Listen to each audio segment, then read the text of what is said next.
Olá, voltei, como eu acabei de explicar na live 18. Agora a gente vai ler 1 Reis, capítulo 19. Vamos lá, para essa live maravilhosa que nós vamos agora. Depois que a gente acaba de falar de Elias, ok?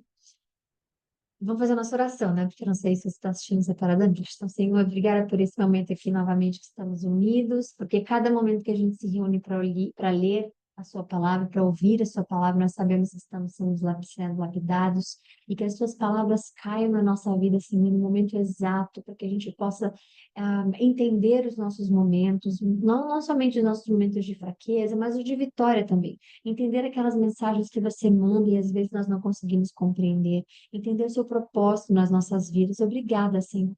Obrigada porque é lendo a tua palavra que cantamos em comunhão contigo, que alimentamos nosso espírito, que fazemos o correto diante dos seus olhos. Que o Senhor nos abençoe, nos proteja, nos dê uma boa live, me use como canal, nos livre dos males, dos pecados, de tudo aquilo que tenta nos afastar de ti, para que a nossa vitória seja no teu nome sempre, Senhor. E que a nossa derrota, no nosso ponto de vista, possa mudar, para que a gente possa entender que não existe derrota com o Senhor. Então, que a gente possa entender que um deserto, uma situação que estivermos passando, Pai, seja um momento escolhido por Ti, para que a gente possa ter um outro momento de vitória logo ali na frente, através dos nossos olhos, do nosso ponto de vista. Nós sabemos que quando o Senhor nos coloca, nos permite estarmos em algum deserto, Senhor, tem uma preparação à frente, assim como foi com Jesus, assim como foi com Moisés, assim como foi com Elias, assim como foi com Paulo, assim como foi com João Batista. Nós sabemos, Pai, que o Senhor não nos abandona nesses desertos, o Senhor nos prepara nesses desertos. Então, a gente gostaria de agradecer, independente do momento que estivermos na nossa vida. Sabemos que o Senhor está conosco e a glória é toda tua, Senhor. Obrigada por esse momento.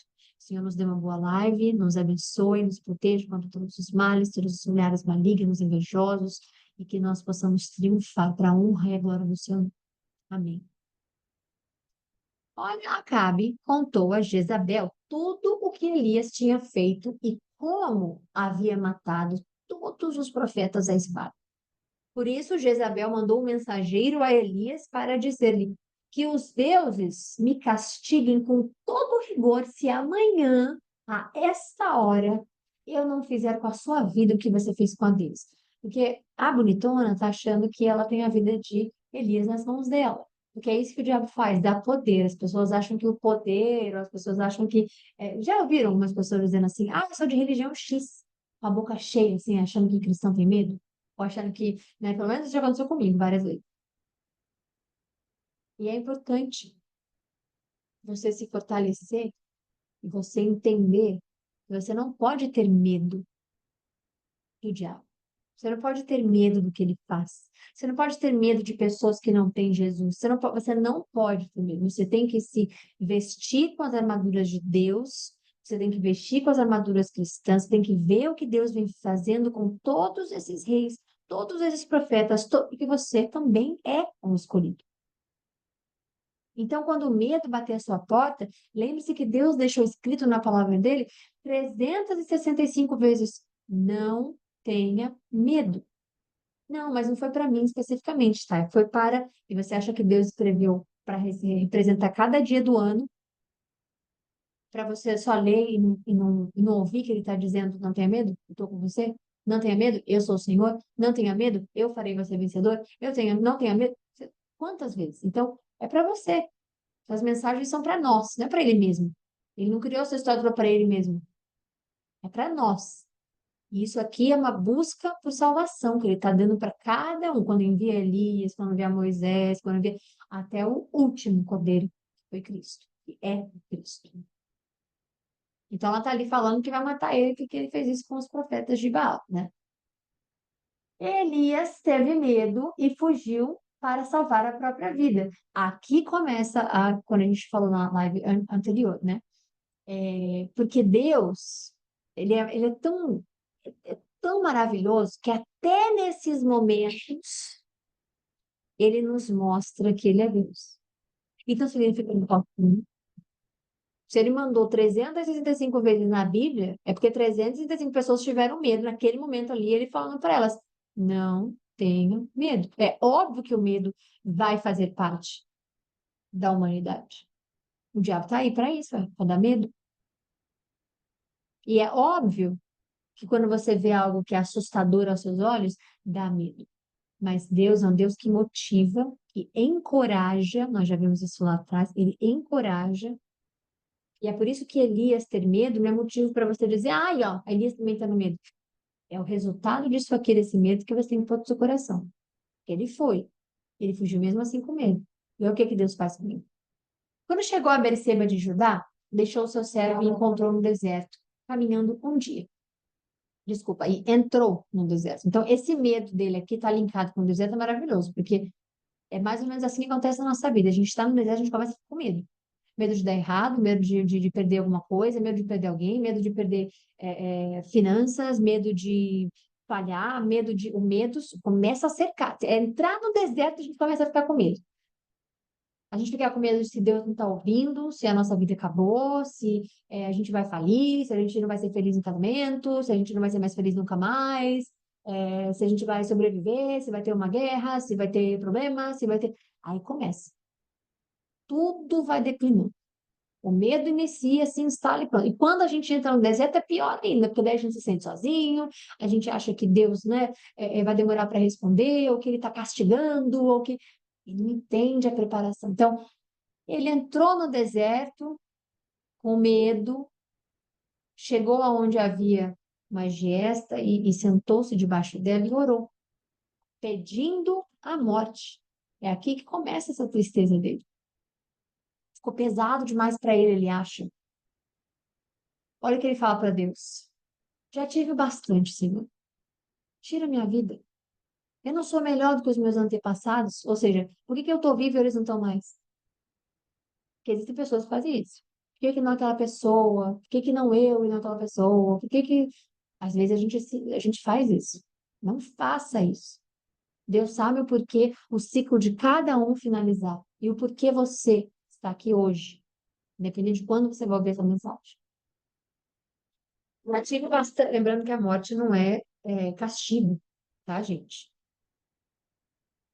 Tira a minha, a não ser que Deus, obviamente, escolha plantar essa decisão dele, né, por algum motivo específico de alguém, mas mesmo assim vai ter um propósito, ok? Porque ele é quem dá e ele é quem tira. Então ele escolhe a hora de cada um. Ninguém sabe a hora de cada um. Ele é quem sabe. E se ele quiser fazer como castigo, mas entenda que a morte não é castigo. Só para aqueles que não creram nele. Se crer nele é uma bênção, no sentido de estar com ele, né? Obviamente que ninguém quer morrer, até porque a gente nem pode dizer, ah, vai morrer cedo, vai morrer tarde, porque só ele escolhe. Então, que a gente faça o melhor uso, bom proveito dessa vida que a gente tem, enquanto ele nos dá. Porque um cristão na morte espírita, na morte, como é que diz, carnal, é a eternidade com Jesus, tá bom? Então, vamos lá. Depois, ele se deitou e debaixo da gesta dormiu. De repente, esses de repentes que a gente, né, acha que é um de repente para Deus, por exemplo, um anjo tocou nele e disse: levante-se e coma. Porque você está vendo que ele é um Deus tão maravilhoso que ele motiva, é um motivacional mesmo.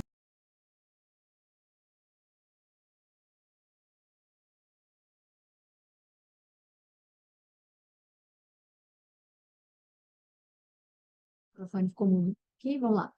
É, então, olha como é que ele é um Deus que motiva.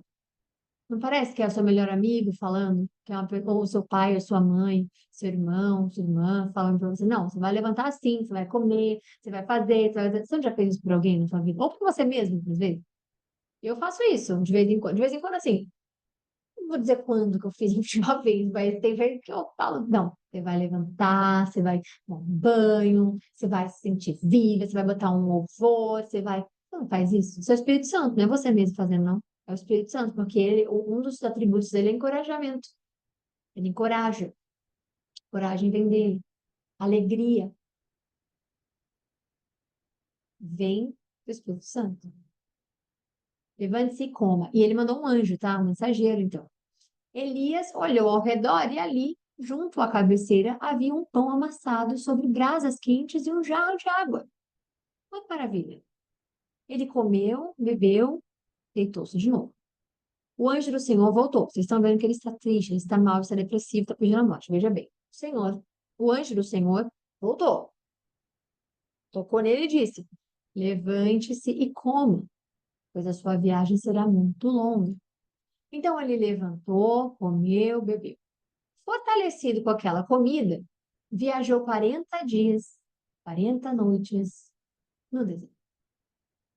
Olha o período que ele teve, ó. Aonde que ele estava? Até chegar a Horebe, o monte de Deus. Ali entrou em uma caverna e passou a noite.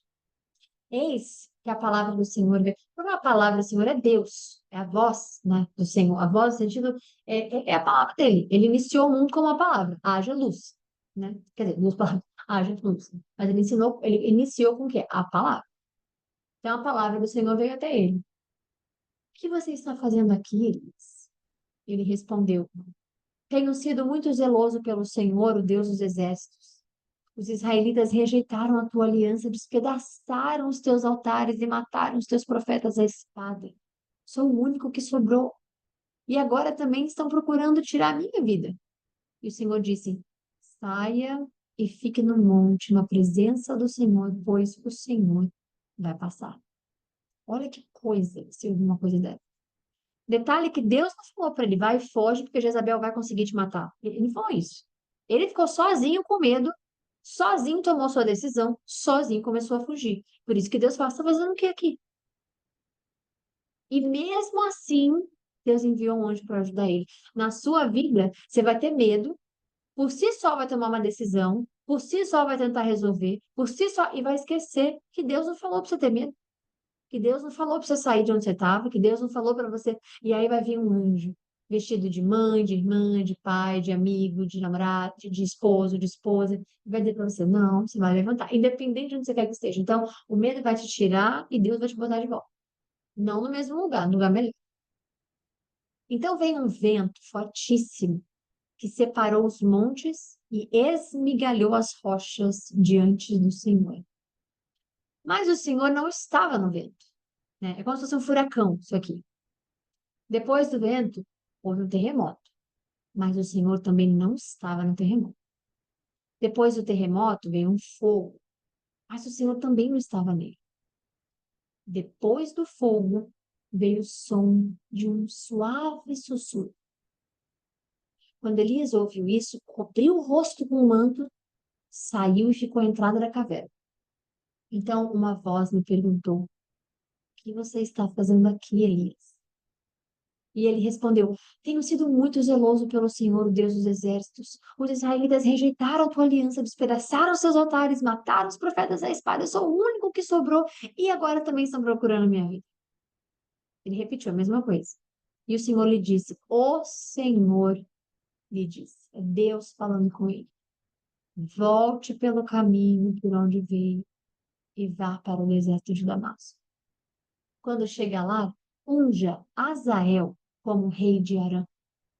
Unja também Jeú, filho de Nimzi, como rei de Israel. E unja Eliseu, filho de Safate, de Abel-Meolá, para suceder você como profeta.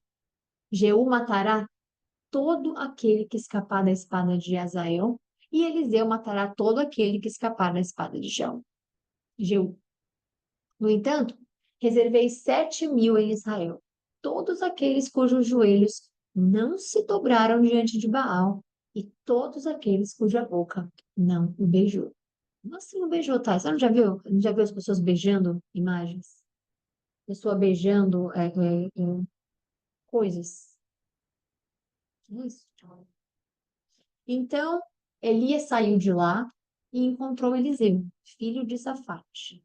Ele estava arando com 12 parelhas de bois e conduzindo a 12ª parelha. Elias o alcançou e lançou o seu manto sobre ele. Eliseu deixou os bois e correu atrás de Elias. Deixa-me dar um beijo de despedida no meu pai e da minha mãe, disse, e então irei contigo. Vai e volte, respondeu Elias. Lembre-se do que fiz a você. Eliseu voltou, apanhou a sua parelha de bois e os matou. Queimou o equipamento de arar, cozinhar a carne, e a deu ao povo. E eles comeram. Depois, levantou-se e partiu com Elias. tornando-se o seu auxiliar. É isso. Finalizamos para a honra e glória do Senhor Jesus Cristo. Então, significa que na segunda-feira a gente finaliza. Se a gente conseguir ler os 3 capítulos, né? A gente finaliza o livro de Primeira Reis. Tá bom? Então é isso. Fiquem com Deus. Um beijo. Deus abençoe vocês. E que na segunda-feira a gente volta com mais bênçãos para nossa vida. Em nome de Jesus. Bom descanso.